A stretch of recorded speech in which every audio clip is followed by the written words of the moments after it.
दोस्तों आज की इस वीडियो में हम लोग बिहार डीएलएड एंट्रेंस एग्जाम के लिए इंग्लिश के प्रीवियस ईयर पूछे गए मोस्ट इंपॉर्टेंट 20 क्वेश्चंस करने वाले हैं। और आप लोग दोस्तों चेक कीजिएगा 20 में से कितने क्वेश्चंस का आंसर सही कर पाए आज के टेस्ट में, कमेंट बॉक्स में जरूर बताइएगा। चलिए दोस्तों स्टार्ट करते हैं।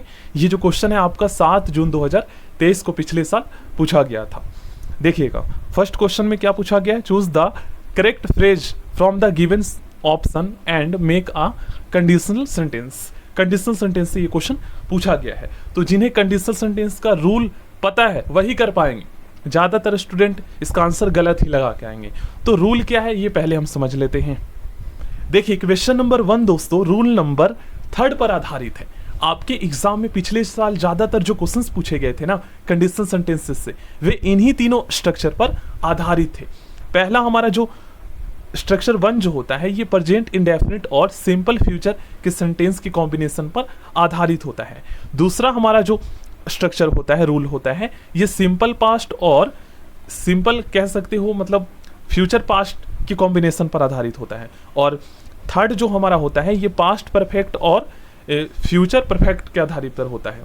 कह सकते हो मतलब कि पास्ट में जब हम बनाते हैं ना फ्यूचर के सेंटेंसेस तो उसमें हम वुड का यूज करते हैं। अक्सर आपने ये किए होंगे, नोटिस किया होगा आपने, विल के स्थान पर वुड का यूज करते हैं। अब यहाँ पर कंडीशनल सेंटेंसेस में कल्पना होता है, फ्यूचर में कोई पास्ट नहीं यूज होता है, ये तो आपको पता है। कल्पना के लिए ऐसे वर्ड्स यूज किए जाते हैं।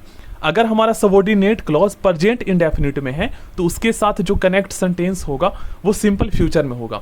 उसमें जो हेल्पिंग वर्ब यूज करेंगे वो आंख बंद करके विल यूज करेंगे।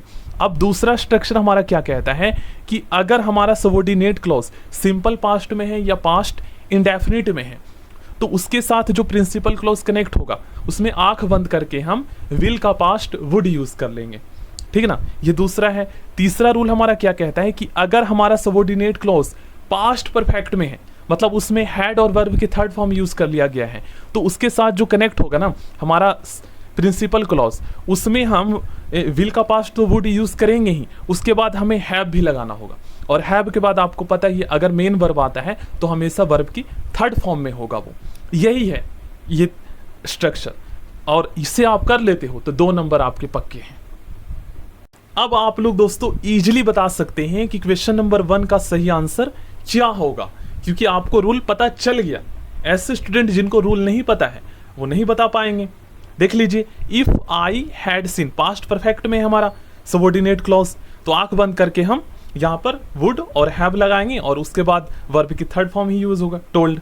तो ऑप्शन ए हमारा सही होगा। ठीक है ना, चलिए next question, which of the flowing may be used at the end of a sentence, मतलब किसी सेंटेंस के एंड में इनमें से कौन सा पंक्चुएशन मार्क्स यूज होगा। पंक्चुएशन मार्क्स से 2 क्वेश्चन आते हैं। ठीक है ना, तो देखिए अक्सर आप दोस्तों फुल स्टॉप का यूज करते हैं, क्वेश्चन मार्क का साइन का यूज करते हैं, एक एक्सक्लेमेशन मार्क का साइन भी यूज होता है किसी सेंटेंस के एंड में। ठीक ना, बाकी आप लोग देखेंगे तो कोलोन का साइन क्या होता है, ये होता है कोलोन का साइन। ठीक ना, सेमी कोलोन का साइन क्या होता है, तो सेमी कोलोन का साइन ये होता है इस तरीके से। सेमी कोलोन का साइन होता है एक बिंदु और ऐसे कोमा, ये सेमी कोलोन होता है। और कॉमा तो आपको पता ही है। तो एंड ऑफ अ सेंटेंस मतलब किसी सेंटेंस के एंड में एक्सक्लेमेशन मार्क का यूज करेंगे, क्योंकि कॉमा और फुल स्टॉप नहीं दे रखा है ना, जो है वही लगाएंगे। उसके बाद आगे बढ़ते हैं। देखिए fill up the blank with correct option. देखिए आपने अक्सर एक्सक्लेमेटरी सेंटेंसेस बनाए होंगे, उसमें दोस्तों एक चीज आपने नोटिस करे होंगे कि कुछ ऐसे वर्ड्स आते हैं जिससे दुख, हर्ष, उल्लास का बोध होता है, जैसे हुर्रे, सॉरी, सोरो, इस टाइप के वर्ड्स आते हैं। तो अलास ये जो है ना एक्सक्लेमेशन मार्क्स में यूज होने वाला मतलब कि वर्ड्स है, तो इसमें जो है ना एक्सक्लेमेशन मार्क का साइन आएगा, ये वाला ऑप्शन ए इसका सही आंसर होगा। नेक्स्ट क्वेश्चन, कोप विथ का मतलब क्या होता है, किसी चीज को जो है ना संभालना कठिनाई से, तो इसका सही आंसर ऑप्शन बी होगा, टू हैंडल समथिंग डिफिकल्ट। इसका हिंदी मीनिंग होता है टू हैंडल समथिंग डिफिकल्ट। इसका हिंदी मीनिंग होता है दोस्तों कठिन स्थिति से सफलतापूर्वक निपटना, मतलब सेम उसी का जैसा है। और कोप विथ का मतलब भी वही होता है। आगे बढ़ते हैं, Raman has no acquaintance dash men का। एक्वेंटेंस का मतलब होता है जान पहचान, तो रमन को मेन का कोई जान पहचान नहीं है। और एक्वेंटेंस के बाद हमेशा विथ प्रीपोजिशन का यूज किया जाता है। Build castles in the air, मतलब इसका मतलब होता है हवाई किला बनाना, बेतु की बातें करना, जो मतलब डे ड्रीमिंग जैसा हो, दिन में सपने देखने जैसा हो, ठीक ना। तो इसका सही आंसर ऑप्शन सी होगा। और question, fill up the blank with the correct option. All the furniture dash old, आपको बताना है इनमें से कौन सा मेन वर्ब यूज होगा, प्लूरल मेन वर्ब यूज होगा या सिंगुलर। तो हमारा सब्जेक्ट वर्ब एग्रीमेंट क्या कहता है कि जब भी हम हेल्पिंग वर्ब या मेन वर्ब किसी सेंटेंस में यूज करते हैं तो उस सेंटेंस में जो है ना सब्जेक्ट के नंबर के अकॉर्डिंग करते हैं। अब यहाँ पर हमें पहले ये पता लगाना है कि ऑल द फर्नीचर ये सिंगुलर सब्जेक्ट है या प्लूरल है। तो हम जो है ना सब्जेक्ट वर्ब एग्रीमेंट का रूल नंबर 21 पढ़ते हैं। देखिएगा क्या यहाँ पर कह रहा है, फर्नीचर एडवाइस, एक एडवाइस भी होता है ADVIAC, तो वो वर्ब के रूप में यूज होता है, याद कर लीजिएगा, और ये नॉन के रूप में यूज होता है, ठीक ना। Furniture, advice, work, evidence, equipments, news, information, luggage, baggage, percentage, इन्हें आप पढ़ लीजिएगा, एक्सेट्रा, ठीक ना, का प्रयोग अनकाउंटेबल नाउन्स के रूप में होता है, इसलिए इसके साथ सिंगुलर वर्ब का प्रयोग होता है। ध्यान में रखिएगा, अनकाउंटेबल नाउन के साथ हमेशा सिंगुलर मेन वर्ब या हेल्पिंग वर्ब यूज किया जाता है। तो अब आपको पता चल गया वहां पर कौन सा मेन वर्ब यूज होगा, सिंगुलर या प्लूरल, ठीक है। और मैं आपको बता देता हूं, फर्नीचर से आगे आप ऑल द लगा दीजिए तो अनकाउंटेबल जो नाउन होते हैं ना उसको कोई फर्क नहीं पड़ेगा। जैसे ऑल वाटर से पहले ऑल द लगा दीजिए तो उससे कोई फर्क नहीं पड़ेगा, वो हमेशा अनकाउंटेबल नाउन के रूप में ही यूज होगा। तो अनकाउंटेबल नाउन के साथ हमेशा सिंगुलर वर्ब यूज होता है। इस क्वेश्चन का सही आंसर लुक्स हो जाएगा, क्योंकि मैंने आपको बताया था दोस्तों वर्ब की जो फर्स्ट फॉर्म होता है लुक, ये ऑलरेडी प्लूरल होता है, तो इसमें एस या एस लगाकर हम इसे सिंगुलर बनाते हैं, ठीक ना, क्योंकि सिंगुलर सब्जेक्ट के साथ हमेशा सिंगुलर वर्ब यूज होता है, तो यहाँ पर एस लगाकर सिंगुलर बन जाएगा। Next question, fill up the blank with correct option. Neither you nor he dash to blame. अब इस टाइप के सेंटेंसेस अगर देखने को मिले आपके, मतलब दो नॉन या दो पर नॉन, नाइदर, नॉर, आइदर और not only, but also say connect हो, तो इसमें जो हेल्पिंग वर्ब आप यूज करेंगे ना वो पास वाले सब्जेक्ट के नंबर के अकॉर्डिंग। अब ही आपको पता है थर्ड पर्सन का सिंगुलर सब्जेक्ट होता है, तो सिंगुलर सब्जेक्ट के साथ हम हमेशा सिंगुलर हेल्पिंग वर्ब यूज करेंगे, तो इज आएगा। मतलब एक ट्रिक भी आप लगा सकते हो, जैसे आपको आंसर नहीं पता तो आप एक ऐसा ऑप्शन देखेंगे जो मतलब उन तीनों से अलग हो, तो देख लीजिए इन तीनों से अलग इज है कि नहीं। क्यों है मैं आपको बताता हूँ, हैव, आर और वर ये तीनों प्लूरल हेल्पिंग वर्ब है कि नहीं, लेकिन इज सिंगुलर है, सबसे अलग है। तो जब आपको आंसर ना पता हो, समझ में ना आए, तो सबसे अलग वाला आंसर आप लगा दीजिएगा, ठीक ना। यहाँ पर दोस्तों आप लोग रूल नंबर 5 देख सकते हैं, यदि दो सब्जेक्ट को नाइदर, नॉर, आइदर और not only, but also, nor और नन वर्ड से जोड़ा जाए तो वर्ब नजदीक वाले सब्जेक्ट के अनुसार प्रयोग होना चाहिए। अगर नजदीक वाला सब्जेक्ट आपका सिंगुलर है तो सिंगुलर हेल्पिंग वर्ब, प्लूरल है तो प्लूरल हेल्पिंग वर्ब आप यूज करेंगे। यहाँ पर इंटेरोगेटिव सेंटेंस में भी सेम रूल फॉलो होगा। Next question, pick out the non finite verbs in the sentence given below. Non finites verb already हमारा हो चुका है। देखिए नॉन फाइनाइट्स वर्ब जो होते हैं ना, ये किसी सेंटेंस में एज अ सब्जेक्ट और ऑब्जेक्ट के रूप में प्रयोग होता है। कभी भी non finites verb main verb के रूप में प्रयोग नहीं होगा। और जो नॉन फाइनाइट्स वर्ब होते हैं ना, वो देखने में, लिखने में हूबहू वो वर्ब ही होगा, लेकिन प्रयोग वो वर्ब के जैसा नहीं होगा। देखने में और लिखने में वर्ब ही होता है वो। देख लीजिए इसमें जो है ना must as a helping verb use हुआ है, ठीक है ना, और इसके साथ प्रिवेंट जो है ये मेन वर्ब यूज हुआ है। लेकिन कमिंग देखेंगे तो ये है वर्ब, है कि नहीं, जेरन है हमारा, सेकंड टाइप है नॉन फाइनाइट्स वर्ब का, है तो ये वर्ब, तो एज ऑब्जेक्ट के रूप में यूज हुआ है, तो कमिंग जो है हमारा इसका सही आंसर हो जाएगा। आगे बढ़ते हैं, fill up the blank with the correct option. देखिए she was sitting dash Savitri and Sushma. यहाँ पर जो है ना हमारा बताना है कौन सा प्रीपोजिशन यूज होगा। वैसे ये तो कंजक्शन है, ठीक ना। तो देखिए दोस्तों, दो के बीच के अर्थ में जो है ना हम विटमिन का यूज करते हैं, और विटमिन के बाद हमेशा एंड कंजक्शन का यूज होता है, ठीक ना। अमंग के बाद एंड कंजक्शन नहीं आता, नहीं एट और नहीं ऑन के बाद आता है, तो यहाँ पर विटमिन ही लगेगा क्योंकि विटमिन सबसे ज्यादा एप्रोप्रिएट है। Next question, select the most appropriate option to change the sentence from direct speech to indirect speech. दोस्तों direct and indirect speech already हम कर चुके हैं। अगर आपने क्लासेस नहीं देखा है तो प्लेलिस्ट में आपको वीडियोस मिल जाएगा, देख लीजिएगा आप लोग। देखिए एक चीज यहाँ पर आप लोग नोटिस करेंगे, इनडायरेक्ट स्पीच में सेंटेंस को 90% ऑलरेडी चेंज करके दे रखा है। बस आपको हेल्पिंग वर्ब बताना है कि यहाँ पर प्रेजेंट का यूज होगा या पास्ट का। इसका मतलब पता है क्या है, यहाँ पर आपको टेंस चेंज करना है। 90% स्टूडेंट दोस्तों टेंस चेंज करने में कंफ्यूज होते हैं, समझते हैं, मैं आपको बताता हूँ। देखिए इसका रूल होता है, और इसे आप लोग प्लीज अभी लिख लीजिए। रूल हमारा क्या कहता है कि अगर रिपोर्टिंग स्पीच, इन्वर्टेड कोमा के बाहर वाला जो सेंटेंस होता है इसे रिपोर्टिंग स्पीच कहते हैं, तो हमारा रूल क्या कहता है कि अगर रिपोर्टिंग स्पीच पास्ट इंडेफिनिट में है, ठीक ना, अगर रिपोर्टिंग स्पीच पास्ट इंडेफिनिट में है और उसके साथ कनेक्ट रिपोर्टेड स्पीच जो इन्वर्टेड कोमा के अंदर है, अगर रिपोर्टेड स्पीच आपका मान लीजिए प्रेजेंट इंडेफिनिट में है, तो ये पता है किस में चेंज हो जाएगा, पास्ट इंडेफिनिट में चेंज हो जाएगा जब आप इसको इनडायरेक्ट स्पीच बनाएंगे। तो अगर मान लीजिए रिपोर्टेड स्पीच आपका प्रेजेंट कॉन्टिन्यूस में है तो वो पास्ट कॉन्टिन्यूस में हो जाएगा। इसी तरीके से अगर रिपोर्टेड स्पीच पास्ट इंडेफिनिट में है, ठीक है, अगर रिपोर्टेड स्पीच पास्ट इंडेफिनिट में है तो ये पास्ट परफेक्ट में हो जाएगा चेंज। ये है हमारा रूल। शर्त ये है कि आपका रिपोर्टिंग स्पीच पास्ट में होना चाहिए, तभी ये चेंजेस होंगे, ठीक ना। आई होप आप लोग समझे होंगे। तो यहाँ पर क्या लगेगा, ही सेड दैट ही, और उसके बाद पास्ट परफेक्ट में हम कौन सा वर्ब यूज करते हैं, हेल्पिंग वर्ब हैड करते हैं, और हैड के बाद हमेशा वर्ब की थर्ड फॉर्म में आता है टेक, टुक, टेकन। तो he said that he had taken with, he had taken Rahul to office with him होगा, ठीक है, क्योंकि हम यहाँ पर मी के स्थान पर ही हिम यूज करेंगे ऑब्जेक्टिव केस, क्योंकि हम उसके लिए यूज कर रहे हैं, तो उसको थर्ड पर्सन में चेंज कर देंगे। चलिए आगे बढ़ते हैं। यहाँ पर जो है बिफोर प्रीपोजिशन यूज होगा, ठीक ना, बिफोर यूज होगा। आगे बढ़ते हैं। देखिए, complete the sentence using appropriate option. यहाँ पर दे के बाद डैश के स्थान पर आपको बताना है कौन सा मेन वर्ब यूज होगा। तो देखो गाइस, आप पहचान कैसे सकते हो ये मैं आपको बता देता हूँ कि यहाँ पर प्रेजेंट का मेन वर्ब यूज होगा या पास्ट का।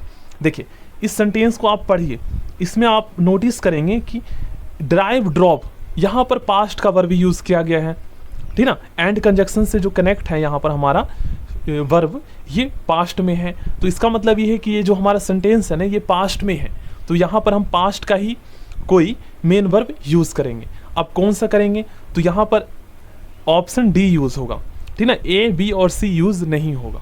आई होप आप लोग समझे होंगे। इस तरीके से आपको पता लगाना है, जैसे हम कंडीशनल सेंटेंसेस में पता लगाते हैं, ठीक ना। नेक्स्ट क्वेश्चन, यहाँ पर आपको पैसिव वॉइस में चेंज करना है, ठीक ना। ये प्रेजेंट परफेक्ट का सेंटेंस है, we have bought a new car today, ठीक ना। तो इसको आपको पैसिव वॉइस में चेंज करना है। तो पैसिव वॉइस जब हम बनाते हैं तो एक्टिव वॉइस का जो हमारा ऑब्जेक्ट होता है ना, वो पैसिव वॉइस में एज अ सब्जेक्ट के रूप में यूज होता है। तो ए न्यू कार आ जाएगा सब्जेक्ट के स्थान पर पैसिव वॉइस में। अब ए न्यू कार के अकॉर्डिंग हम हेल्पिंग वर्ब यूज करेंगे, टेंस चेंज नहीं होता है इसमें। अब ए न्यू कार हमारा जो है सिंगुलर सब्जेक्ट है, तो इसके साथ सिंगुलर हेल्पिंग वर्ब कौन सा यूज होगा, हैज होगा, ठीक है। तो ए न्यू कार हैज, और उसके बाद हमेशा आपको पता है विन का यूज होता है, और उसके बाद वर्ब की थर्ड फॉर्म। पैसिव वॉइस में हमेशा आंख बंद करके वर्ब का थर्ड फॉर्म यूज होता है, ठीक ना। तो a new car has win, ठीक ना। अब वाई का थर्ड फॉर्म क्या होगा, वॉट ही होगा। तो a new car has been bought by, और वॉट वाई करके वी का ऑब्जेक्टिव केस यूज करना है, क्योंकि जब भी हम ऑब्जेक्ट के स्थान पर कोई प्रनॉन यूज करते हैं ना, तो उसका ऑब्जेक्टिव केस आता है। तो वी का ऑब्जेक्टिव केस अस होता है, ही का ऑब्जेक्टिव केस हिम होता है, सी का ऑब्जेक्टिव केस हर होता है, दे का ऑब्जेक्टिव केस देम होता है, ठीक है ना। तो यहाँ पर सही आंसर क्या होगा देख लेते हैं। A new car has been bought by us today, option D इसका सही आंसर होगा। Next question, complete the sentence using appropriate option. ये देखिए, I dash working all afternoon and have just finish the assignment. देख लीजिए, subject verb agreement से है, आप नोटिस करेंगे तो यहाँ पर एंड कंजक्शन से जो कनेक्ट है ना हमारा वर्ब, ये देख लीजिए प्रेजेंट परफेक्ट का वर्ब है, तो यहाँ पर प्रेजेंट परफेक्ट का ही वर्ब आएगा, या हो सकता है मतलब प्रेजेंट में ही आएगा, पास्ट में नहीं आएगा। तो जो नहीं हो सकता उसे हटा देते हैं, ए नहीं होगा और नहीं बी होगा। अब हम यहाँ पर कौन सा करेंगे तो देख लेते हैं, लगाकर देख लेते हैं कौन सा अच्छा लग रहा है। I am working all afternoon and have just finish the assignment, नहीं, एम यूज नहीं होगा, आई हैव बीन होगा, क्योंकि प्रेजेंट परफेक्ट कार्य जो हो चुका है, I have been working all afternoon, मैं पूरे मतलब कि आप दोपहर जो है काम कर रहा था, हैव बीन का यूज आता है प्रेजेंट परफेक्ट जब हम बनाते हैं, कॉन्टिन्यूस बनाते हैं तो, and have just finish the assignment, option D इसका सही आंसर होगा। अब मैंने यहाँ पर एम क्यों नहीं लगाया, अगर एम लगाता ना तो ये प्रेजेंट कॉन्टिन्यूस का सेंटेंस हो जाता। अब मुझे पता कैसे चला कि यहाँ पर हैव बीन यूज होगा, तो आफ्टरनून से, क्योंकि जहाँ पर कोई कार्य हो रहा है समय से, एक अवधि से, एक पॉइंट ऑफ टाइम से, तो आपको पता है वैसे वाक्य जो प्रेजेंट परफेक्ट कॉन्टिन्यूस में आते हैं तो उसमें हैव बीन और हैज बीन यूज होता है हेल्पिंग वर्ब। क्वेश्चन नंबर 16 देखिए, नॉन फाइनाइट्स वर्ब से पूछा गया है, pick out the non finites verb in the sentence given below. मैंने आपको बताया है नॉन फाइनाइट्स वर्ब हमेशा किसी सेंटेंस में एज आ, आपको पता है ना, सब्जेक्ट या ऑब्जेक्ट के रूप में यूज होता है, कभी भी मेन वर्ब के रूप में यूज नहीं होता है। तो देख लीजिए, हैरिंग जो है ये हमारा जेरन है, सेकंड टाइप है नॉन फाइनाइट्स वर्ब का, और ये एज अ सब्जेक्ट के रूप में यूज हुआ है। तो हमारा non finites verb option A हो जाएगा। आगे बढ़ते हैं। वेड ऑफ रोजेस, इसका मतलब क्या है? इसका मतलब होता है दोस्तों आराम का स्थान या स्थिति, ठीक ना। तो ए प्लेस और सिचुएशन ऑफ कंफर्ट होगा, ठीक ना। चलिए आगे बढ़ते हैं। Combined the sentence with suitable option, मतलब इन सेंटेंस को कंबाइंड करना है विथ सुटेबल ऑप्शन से, तो किससे कर सकते हो? देख लीजिए। Many students complain that the test was difficult, many student manage to score full marks. कहने का मतलब ये है कि बहुत सारे स्टूडेंट ने जो है ना कंप्लेन किया कि टेस्ट बहुत ज़्यादा डिफिकल्ट था, लेकिन फिर भी बहुत सारे स्टूडेंट ने जो है अच्छे मार्क्स ले आए। तो भाई यहाँ पर फिर भी का अर्थ आ रहा है ना, और फिर भी का अर्थ कौन देता है? बताने के बावजूद भी। तो फिर भी का जो अर्थ देता है ये येट देता है, ठीक है। तो इसका सही आंसर येट होगा। के बावजूद, तथापि, फिर भी के अर्थ में होता है येट का यूज, ठीक है ना। तो इसलिए यहाँ पर येट यूज होगा। Select the most appropriate option to change the sentence from direct speech to indirect speech. देखिए क्या कहा गया है। We are going for a holiday next week. We declare, we said that, अब dash going for a holiday ही। अब यहाँ पर आपको टेंस बताना है कौन सा होगा, प्रेजेंट का लगेगा या पास्ट का। तो सिंपल सी बात है गाइस, यहाँ पर आपको जो है ना इन्वर्टेड कोमा के बाहर वाला रिपोर्टिंग स्पीच आपको चेक कर लेना है कि वो प्रेजेंट में है या पास्ट में है। तो देखिए, वी डिक्लेयर्ड, हमने घोषणा की, पास्ट का है, तो आपको पता चल गया रूल हमारा क्या कहता है कि अगर रिपोर्टिंग स्पीच पास्ट इंडेफिनिट में है और उससे कनेक्ट रिपोर्टेड स्पीच जो इन्वर्टेड कोमा के अंदर है, अगर ये प्रेजेंट इंडेफिनिट में है तो वो इनडायरेक्ट स्पीच में पास्ट इंडेफिनिट में चेंज हो जाएगा। अगर प्रेजेंट कॉन्टिन्यूअस में है तो वो पास्ट कॉन्टिन्यूअस में चेंज हो जाएगा। तो देख लीजिए, ये प्रेजेंट कॉन्टिन्यूअस में है तो ये पास्ट कॉन्टिन्यूअस में चेंज हो जाएगा, ठीक ना। ये है हमारा रूल। शर्त ये है कि हमारा रिपोर्टिंग स्पीच जो इन्वर्टेड कोमा के बाहर है ये पास्ट इंडेफिनिट में होना चाहिए, तभी ये चेंजेस होंगे, नहीं तो नहीं होंगे, ठीक है ना। तो यहाँ पर देख लीजिए, हम प्रेजेंट का हेल्पिंग वर्ब नहीं लगाएंगे, पास्ट का लगाएंगे। तो कौन सा है? देख लीजिए, यहाँ पर ऑप्शन डी होगा, बाकी ए बी सी गलत है। नेक्स्ट क्वेश्चन दोस्तों कंडीशनल सेंटेंसेस से पूछा गया है, बहुत ही ज्यादा आसान है। You will not be able to use grammar correctly unless you dash it. Hindi में इसका क्या अर्थ होता है मैं आपको बताता हूँ। आप जो है ना ग्रामर करेक्टली यूज नहीं कर पाओगे जब तक आप ग्रामर समझ नहीं लेते, ठीक ना। अनलेस जो है ये निगेटिव मीनिंग रखता है, ठीक ना, निगेटिव अर्थ देता है। तो अनलेस के बाद फिर से हम कोई निगेटिव वर्ड्स यूज नहीं करते, ये भी आपको पता होना चाहिए। तो इसलिए यहाँ पर डोंट अंडरस्टैंड का यूज नहीं होगा। अब इन्हीं तीनों में से हमें डिसाइड करना है। तो ये जो क्वेश्चन है ना दोस्तों, ये कंडीशनल सेंटेंस का रूल नंबर 1 पर आधारित है। याद कीजिए आप लोग, रूल नंबर 1 कौन से टेंस का कॉम्बिनेशन था? प्रेजेंट इंडेफिनिट और सिंपल फ्यूचर का, फ्यूचर पर आधारित था। अब पता हमें कैसे लगा? तो प्रिंसिपल क्लॉज में विल यूज किया गया है ना, विल नॉट बी, इससे हमें पता लग गया। यहाँ पर आप लोग देख भी सकते हो, एग्जाम्पल के रूप में मैंने आपको बताया था। देख लीजिए, ये जो इसमें विल आया है तो विल से पता लग गया ना कि यहाँ पर हमारा जो कॉम्बिनेशन है सेंटेंस का ये प्रेजेंट इंडेफिनिट और सिंपल फ्यूचर का है। तो उस वाले में भी हमें पता लग गया कि वहाँ पर हमारा प्रेजेंट इंडेफिनिट का मतलब मेन वर्ब यूज होगा, मेन वर्ब की फर्स्ट फॉर्म। तो पहचानने का तरीका क्या है? दोनों सेंटेंस में जो है ना किसी एक में जो है मतलब आपका मेन वर्ब गायब कर देगा, तो दोनों में से किसी एक में तो दे रखा होगा ना, तो उससे आप पता लगा लोगे। जैसे इसमें दे रखा है विल नॉट बी, तो इससे हमें पता लग गया यहाँ पर अंडरस्टैंड का यूज होगा। आई होप आप लोग समझे होंगे। सो अगर आप और भी क्लासेस देखना चाहते हैं इंग्लिश के तो प्लेलिस्ट में आपको वीडियोस मिल